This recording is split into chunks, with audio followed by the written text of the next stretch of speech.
சிவபெருமான் ஆழ்ந்த தபசில் இருக்கும்போது தேவர்கள் சூரபத்மன் எங்களை துன்பப்படுத்துகிறான், காப்பாற்றுங்கள் என்று சிவபெருமானிடம் பிரார்த்தனை செய்தார்கள்.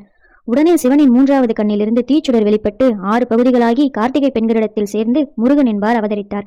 அவன் பிறந்தவுடன் தெய்வங்கள் தோன்றி பார்வதி தேவி வேலும், இந்திரன் வெற்றிக்கொடியும், அக்னி தேவன் சக்தி என்ற தெய்வீக ஆயுதங்களை வழங்கினர். அதே நேரத்தில் சூரபத்மன் தன் அரண்மனையில் அரசபையில் வீற்றிருந்து 3 உலகங்களையும் தன் கட்டுப்பாட்டில் வைத்துக் கொண்டிருந்தான்.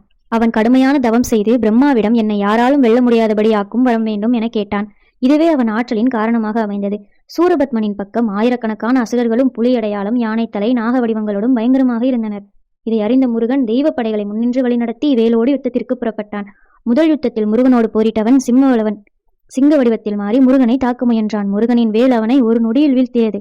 அடுத்து திருப்பத்மன் நாகமாக மாறி தன் மந்திர மாயைகளை கொண்டு தாக்கினான். அவன் முற்றிலும் அழிந்து போனான்.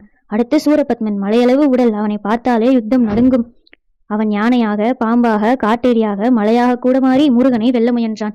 இறுதியில் தன்னால் எதுவும் செய்ய முடியாது என்பதை அறிந்த சூரபத்மன் ஒரு அழகான மயிலாக மாறி பறக்க ஆரம்பித்தான். முருகனின் வேல் அந்த பெரிய மயிலை 2ஆக பிளந்துவிட்டது. அந்த நொடியில் சூரபத்மன் மனித வடிவத்துக்கு வந்து மன்னித்தருளுங்கள் என்று சரணடைந்தான். முருகன் அவன் தவறை உணர்ந்த பகுதியை மயிலாக மாற்றி தனது வாகனமாக ஏற்றார். அவனுடைய வீரத்துக்கு மரியாதையாக அதனை சேவலாக மாற்றி தனது கொடியில் வைத்தார். இது போன்ற வீடியோக்களை தொடர்ந்து காண உடனே நம் சேனலை சப்ஸ்கிரைப் பண்ணுங்க.